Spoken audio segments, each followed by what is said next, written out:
Beaumont Steiner, Doctor of Medicine. Tonight's story has the title, Who Search for Truth.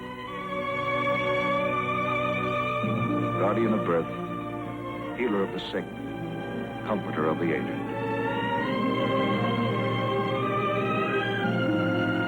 And the qualities of the worthy physician are three: the eye of an eagle, the heart of a lion, the hand of a woman.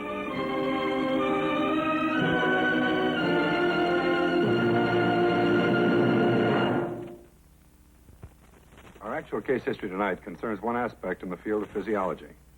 The object in point, a legal contract. It's dated October 19th, 1832. It represents an agreement never duplicated in the history of man. The case in point, Alexis St. 19-year-old French-Canadian, occupation, fur trapper. On the 6th day of June in the year 1822, he reached the trading post at Fort Mackinac, Michigan. Awaiting him there were money and trade goods in exchange for his furs. Also awaiting him was a most unusual destiny. Go to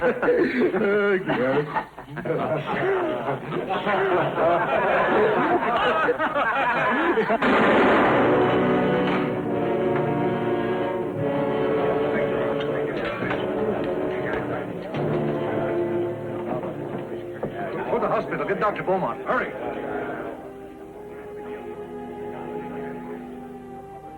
Thus, in the early afternoon of June 6, 1822, William Beaumont, M.D., an obscure army surgeon pursuing his profession in the far reaches of the Michigan wilderness, strode into the crude back room of the Mackinac trading post and raised the curtain on one of the most admirable and most important dramas ever enacted in the field of medical science. And that drama is still with us today, every last detail, carefully annotated and preserved in William Beaumont's own handwriting. These are his words. This is his story, as he himself set it down. Being then stationed at the garrison on the island, I was immediately called to the relief of Alexis St. When I arrived at the place, I found him senseless and apparently in a moribund state. The shotgun charge, consisting of powder and duck shot, was received in the left side at close distance. It had blown off and fractured the 6th rib about the middle anteriorly, fractured the 5th rib, ruptured the lower portion of the left lobe of the lungs, and lacerated the stomach by a spicula of the rib that was blown through its coat. I also noted a portion of the lungs protruding through the external wound. Immediately below this, a portion of the stomach protruded. There was a puncture in this portion large enough to receive my forefinger. Alexis St. Is that correct? Yeah. Came in early this morning. They say he's from Montreal. Came down with one of the expeditions. Anyone with him? Friend or relative? No, he was alone. Oh, it's too bad. Oh, it was an accident. We're sure of that. I want him moved to the post hospital as soon as possible. But get a letter. Take him to the hospital. You think he still has a chance with a wound like that? I don't think he can live more than 36 hours. In the meantime, I still intend to do everything possible to keep him alive. Before moving the patient, St. I attempted to reduce the portions of the lungs and stomach which protruded from the wound. I found the lung was prevented from returning by the sharp point of the fractured rib, over which its membrane had caught fast. But by raising up the lung with the front finger of my left hand, I clipped off with my penknife and my right hand the sharp point of the rib, which enabled me to return the lung into the cavity of the thorax. After giving the wound a superficial dressing, the patient was moved to the post hospital, and in about an hour I attended to dressing the wound more thoroughly, not supposing it probable for him to survive the operation of extracting the fractured spicula of bones and other extraneous substances. But to my utter astonishment, he bore it without a struggle or without sinking. After that, I applied over the wound a carbonated fermenting poultice, changing it once every 8, 10, or 12 hours. The desired effect was achieved in less than 84 hours with a lively reaction commencing in about 24 hours. This reaction was accompanied with strong arterial action and high inflammatory symptoms of the system generally, more especially of violent pneumonia and inflammation of the lungs.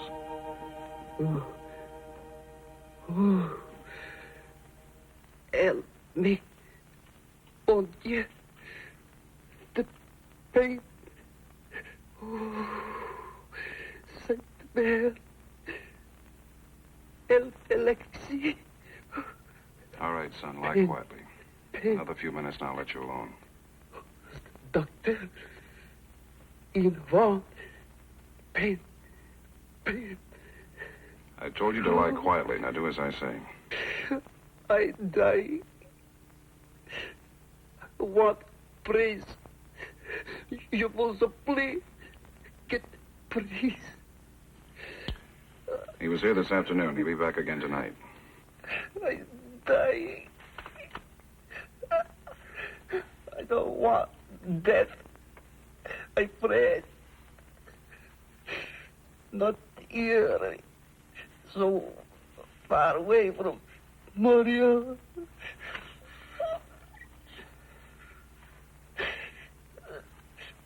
Big trees. Mountain. The white river. Oh. Big land. My own. So far away. My family. You must play, doctor. Not dead. Not let me die. No, Alexis, your life is not all within my power. But for myself, I promise you, I won't let you die. 8th of June. The fever continues, and there has been no reaction from the bowels at all. Everything the patient takes into his stomach is either absorbed or makes its exit from the wound in the stomach externally. The protruded portions of the lungs and the lacerated section of the stomach have sloughed off, leaving the large puncture of the stomach plain to be seen. The patient thus far has experienced no sickness or irritability of the stomach, not even nausea. You know what, William? I just don't know. It's just so hard to take hold of. Imagine.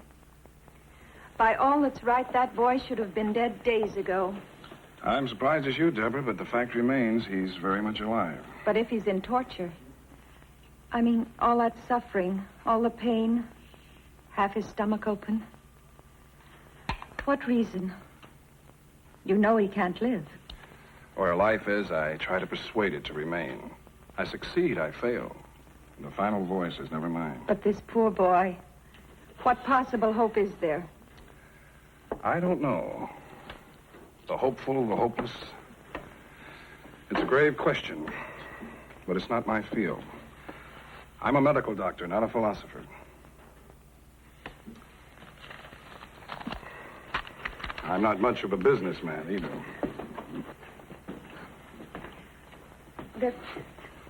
There aren't too many that are pressing. Just 3 or 4 here.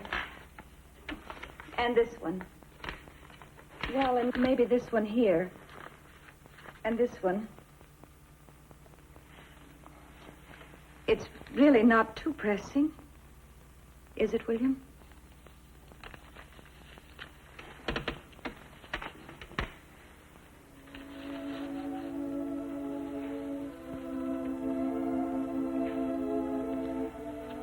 I love you. I love you very much. Don't you worry now. You hear? It's going to be all right. I don't think so, Deborah. And I'm not worried much.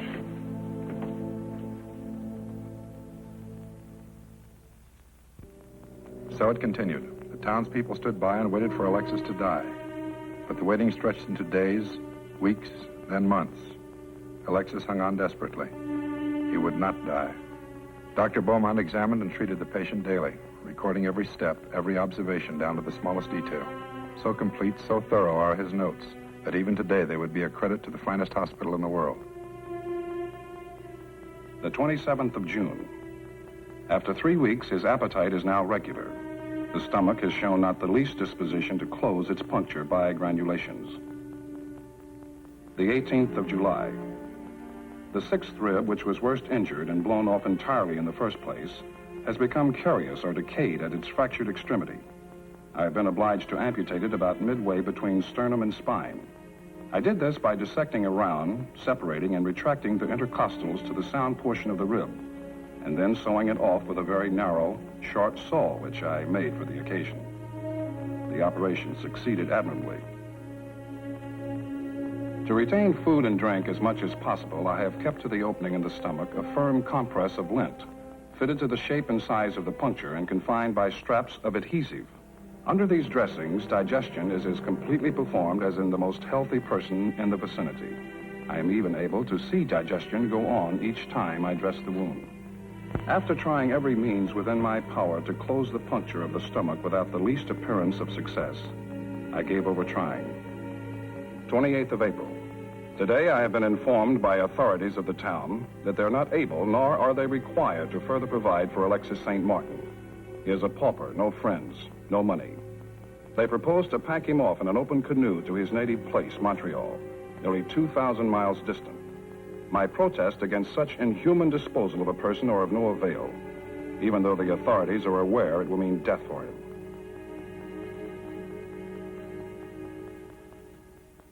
Happy are they that die in the poorhouse of this town. In my opinion, the public officers of the town would sooner pay a round sum for the extinction of a pauper than to make an exertion or take any trouble to procure the necessary assistance. Don't you think that's a bit strong, William? They really have a good excuse. They say the charity fund is low.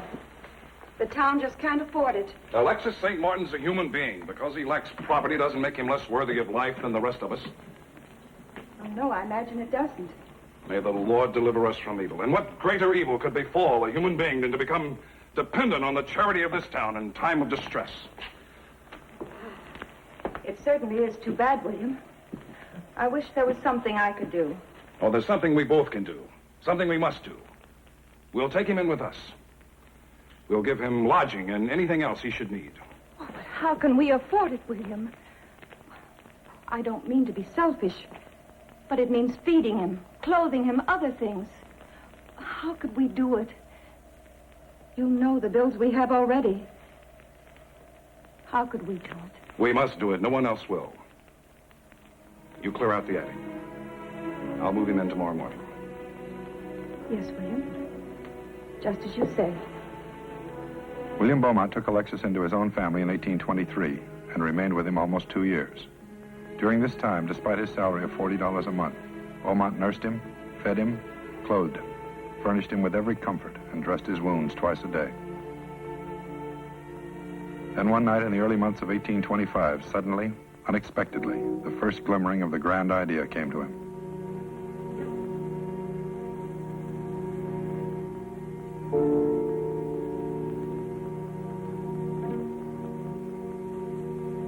When he lies on the opposite side, I can look directly into the cavity of the stomach and almost see the process of digestion. It is my observation that this case affords an excellent opportunity for the experimenting upon the gastric fluids and process of digestion. It would give no pain nor cause the least uneasiness. I may therefore be able hereafter to give some interesting experiments on these subjects. I have now found that I can pour water into the stomach with a funnel or put in food with a spoon and draw them out again with a siphon. I have frequently suspended meat and other substances into the stomach perforation to ascertain the length of time to digest each. At one time, I used a tint of raw beef instead of lint to close the opening in the stomach and found that in less than 5 hours it was completely digested off as if it had been cut with a knife. As the days follow, the patient becomes more discontent with his lot, not entirely without reason. All manner of digestible and indigestible objects are poked into the orifice of his stomach. He must fast for hours, lie in certain positions for long periods, and all this for the sake of medical science, in which the patient himself has not the slightest interest. Experiments began and continued in the year of 1825. The grand idea had come into being. It was only a start, a beginning, but it proved a firm foundation on which the obscure army surgeon erected his structure of incontrovertible truth. And as history will support, the final truths recognized were not easily attained. In the midst of some of Beaumont's most important experiments in late summer of the same year, Alexis St. Martin chose to embark on another of his vacations without leave. In the face of things, there was nothing the good doctor could do but wait and hope for the return of his most unreliable, yet most valuable subject. And in time, he did return. Doctor, mon ami. I know you will. I know you would be here. This room. Same old place. I know you would wait for Alexis. You say nothing. I go away, I come back, and you say nothing. You do not welcome Alexis. Where have you been? To see some friends. Friends here, there, all over I got friends. And I have good time, doctor. Very good time. We sing, we drink, we dance. Alexis have big old time. You should have seen it, mon ami. You should see it. You knew I needed you. Why did you leave? Doctor, to see some friends. Something wrong? I see it all the time. What difference if I go? It makes a lot of difference. You know that. I know nothing. What do I know of these things that you do to me? What for I should do it? To me it is nothing. Why? Because you agreed to, that's why. You gave me your word. Then I take back the word. No more. I do it no more. You push, you poke, here, there, you put things in, you take things out. For me, this is no good. Only you. You find out all about Alexis' stomach. Maybe this is what you want. This is not what I want. Then what is it? What do you want? I don't know. I do not know. This I know I do not want.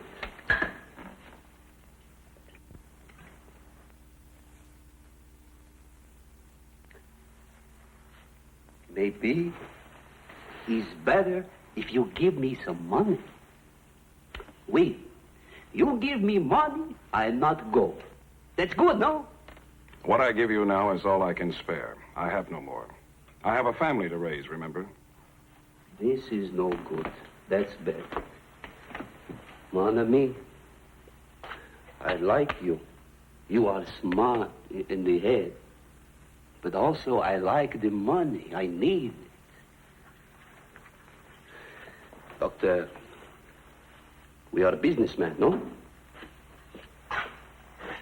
To you, I sell the stomach. To me, you give the money. This is all right. You not give me money, I not stay.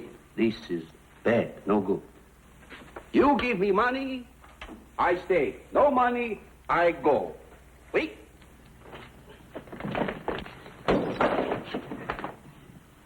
Doctor, mon ami. Be quiet.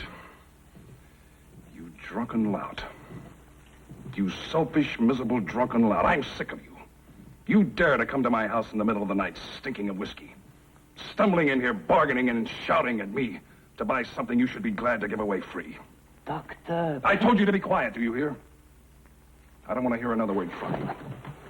You have a short memory, Alexis. Do you remember moaning on a cot over at the post hospital while I stood attending you, moaning that you were dying? No death, no death. Je vous implore, do not let me die, doctor. Remember that? Do you remember the days and the weeks that I took care of you every day? The weeks, the months, the years, the surgery, working night after night to find a dressing that would keep your stomach covered so that you could stay alive. Do you remember that, Alexis, do you? All right, and what did I do after I attended you, my friend? What did I do every day after I had dressed your wounds, fed you, comforted you? Did I come to you and say, Alexis, I do not like this. I want money. We are businessmen. Either you pay or you die. Did I ever say that to you? Did I ever say that, Alexis? Did I ever say anything like that? No. All right, my friend. Then why do you say it? Why do you ask this of me? It's the money, doctor. I need the money. You've needed money ever since I met you. I gave you all the help and care and medical attention I could, but I never asked you for money. When you were put out of the hospital because you were a pauper, you couldn't pay. My wife and I, we took you into our home. Food, clothing, everything you needed. And did we come to you and say, Alexis, we want money? Either you give us money or we will put you in a canoe for Montreal? And most likely you will die on the way. Is that what we said, Alexis? Does that sound like anything we ever said? No. Then why do you ask these things of me? Why do you ask these things of me? Alexis, it has been a long time since we first came together. Years. Time and again I've tried to explain to you what it is I'm trying to do. I know it was difficult for you. The language, the science. But I hoped you had realized at least how much this can mean, how important it can be. Can't you see it, my friend? Can't you realize it? For the first time in medical history, day by day, we are gifted with the sight of a vital organ in action within a human body. Never has such a thing been known or seen, but it has happened. It is happening now, to us, you and me.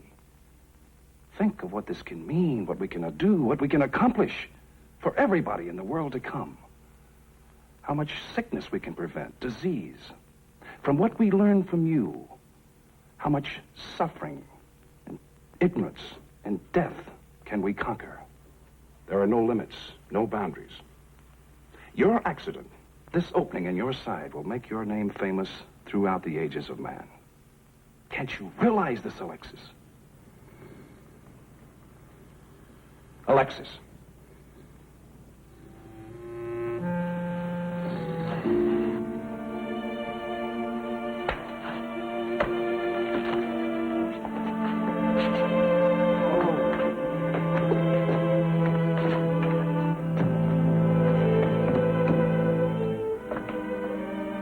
So with things temporarily restored to normal and the inevitable hangover given expert treatment, the experiments continue. Experiments which were successfully executed almost in the depths of the wilderness, without knowledge for research or special education in the field of chemistry, without the aid and resources of shining, up-to-date chrome and stainless steel laboratories, but with the most crude and primitive instruments and equipment, most of which he had to fashion with his own hands, transferred from one Army community to another, from Fort Mackinac and from thence to Fort Niagara, somehow managing to persuade his prize patient Alexis to accompany him. The $40 a month Army surgeon, the grand physiologist from America's backwoods, plodded on and on with his experiments. And then while at Fort Niagara, there came one fateful day late in August of 1825. Oh? And one of the neighbors saw him on the road last night. Alexis told him he was leaving you. He didn't know where he was going, but he was leaving you for good. So he was gone. Alexis, the prize patient, the reluctant, unthinking backwoodsman, who unwittingly, perhaps unwillingly, served all humanity. Beaumont was stricken, but he decided to give to the world the results of the experiments he had made, medical facts and findings, which today, as they did then, profoundly affect the lives and health of every one of us. In August of the year 1829, after 4 years of constant seeking and searching, Beaumont located Alexis St. Martin in Lower Canada, and after much correspondence and many promises, finally persuaded him to return to him. And Alexis did return, with children and with a wife for whom he demanded steady employment. Thus the experiments resumed where they had left off too abruptly 4 years before. Even though a legal contract was drawn between the two men, it made no difference to Alexis. Soon there would be the usual drunken sprees. Again, the impossible demands for more money, more luxuries, more everything. And as suddenly as before, in the early months of 1834, mon ami, Alexis, made his final departure into Lower Canada. The last entry was made. A chapter of American medical history had come to an end. William Beaumont never saw Alexis St. Martin again. The one-time Army surgeon who rose to the heights finally settled in St. Louis, Missouri. And there on a clear spring morning, the 25th of April, 1853, his last breath was recorded. A few years later, the body of his beloved wife, Deborah, was also laid to rest. And there in modest graves, they sleep together, side by side. William Beaumont, M.D., whose life work takes his place among the most important physiological experiments of his or any other age. Most of our knowledge of the human stomach today is traceable directly to detailed studies and observations of America's backwoods physiologist, knowledge which establishes a broad foundation for the treatment of all the various disorders of the stomach, organic and functional, knowledge which permits life-saving surgery of the stomach and abdomen, never before dreamed of, all from a crude 19th century dwelling in the backwoods of Michigan. William Beaumont, M.D., 1785, 1853.